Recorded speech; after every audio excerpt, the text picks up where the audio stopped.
Okay, grade 12s, we're going to jump to the second section of cash flows, and this relates to your investing activities. So there's two things that comes into play here. It's basically your fixed assets. Remember, that would be your vehicles, equipment, not so much your land and buildings, but it can come in here. And then secondly, financial assets, which would be investments, looking at those, if there's any changes within them and how did it impact my cash. So let's just look again, like I always do, at the bigger picture. Here I've got the cash flow sample. You've just completed operating activities, things that happen day to day and that relates mostly to your income statement. Now we're jumping to investing, and specifically the first two lines you can see refers to assets. There you purchased an asset, and obviously this one, proceeds of sale, you sold an asset off. This one is a non-current asset or fixed asset, same thing. And then the third line is on an investment.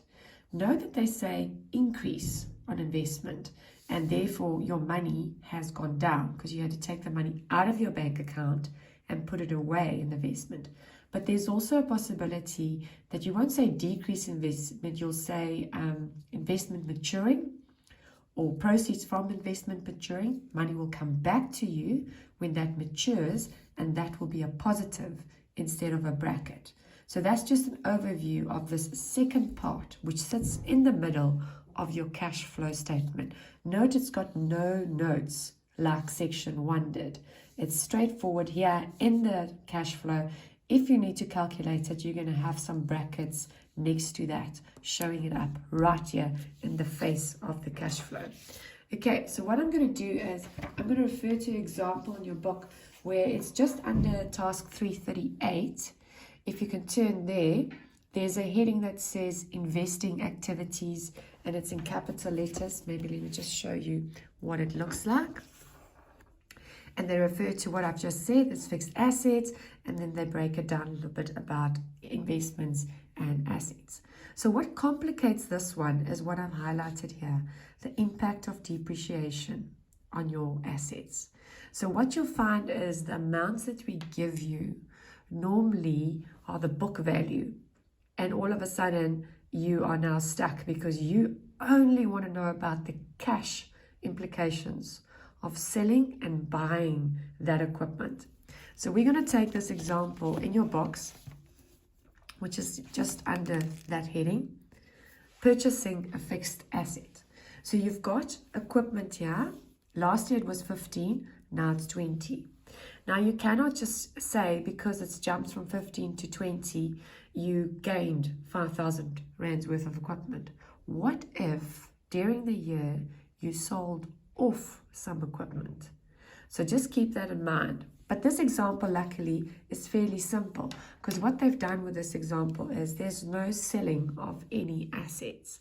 It's just your accumulated depreciation is normal, and then your book value at the end. So look how you cannot say what's the difference between these two amounts, 8,412, and say, okay, that's how much my assets went up by. No, you have to go all the way back to your cost price and see what was the impact there. So you can say the cost of new equipment is 5,000 Rand. You can refer to that and ignore the depreciation. But what if they gave you these last two amounts only?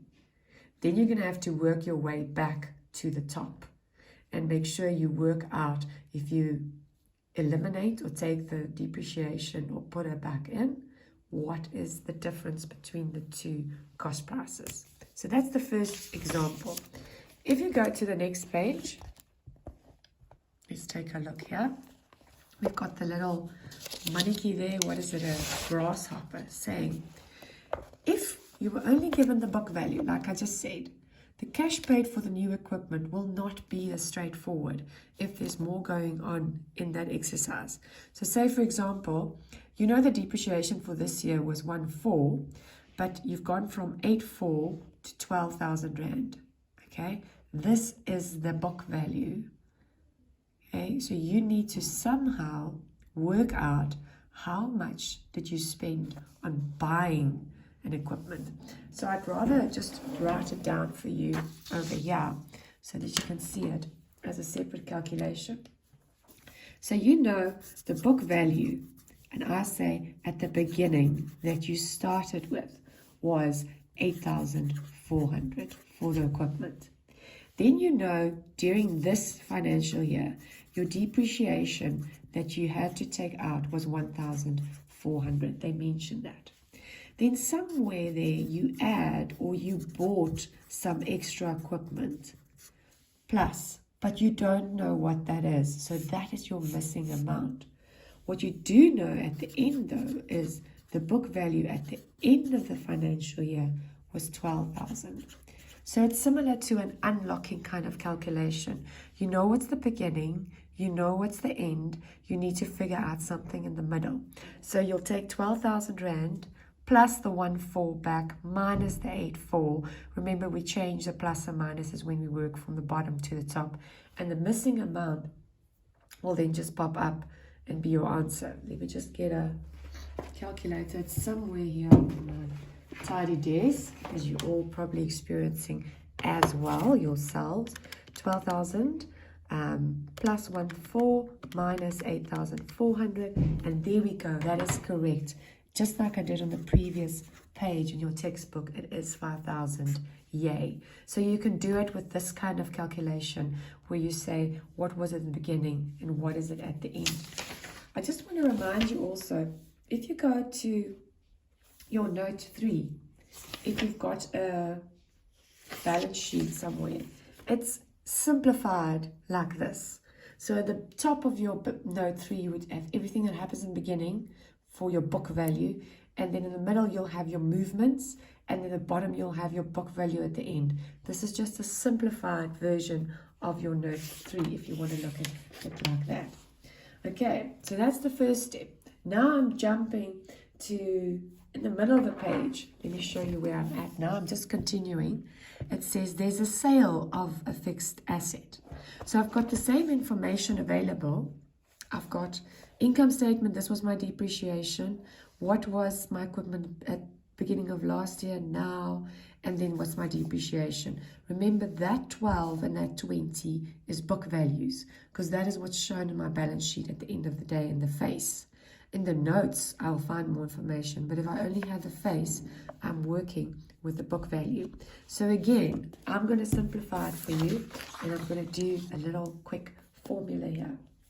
So we start with the beginning. What is the book value of this at the beginning of this financial year? And they told us was 5,400. Then what happened during the year? Well, you know that there's always depreciation that got taken off. And for this year, you know it's 1,400. What else happened? Well, we sold equipment. And they do mention that in the sentence below the table. We sold equipment. So I'm just going to say, okay, so let's say less. Sold equipment. We know we're busy with equipment. 900 Rand. And they mentioned that you're getting the book value. What the thing was worth was exactly what you got for it. 900 Rand. And then what we are missing still, the same as the previous one, is what did we buy or purchase? What did we buy? So what was the plus? But luckily, again, I know the end. I know the end is 12,600. So that would be my book value at the end of the financial year. All you need to work as how much cash did I spend on the equipment that I bought. And you work your way up and you've got the missing amount, 9,500. And that will go on your cash flow statement as purchase of a new, let me show you, purchase of a fixed asset, and will be a negative amount, 9,500 in brackets, because you are spending cash for that. And then finally, if we continue in our textbooks and we go to the next part, and it says there, investing and maturing of the financial asset. This one is nice and easy. All you have to do is you have to look at the jump that happened there. There's nothing here about book value and depreciation. It was 150, it's now 100. Ask yourself, did the cash go up or down? Now, if I am decreasing my fixed deposit, that means I received more cash. So my cash went up. So that's very, very easy to do. I don't know if there's another example of that. No, there's just that one. So basically, I would have broken it down and just said, okay, it was 150. If my investment goes to 100, that means my cash went up with 50,000 because this thing matured and I got some of my money back.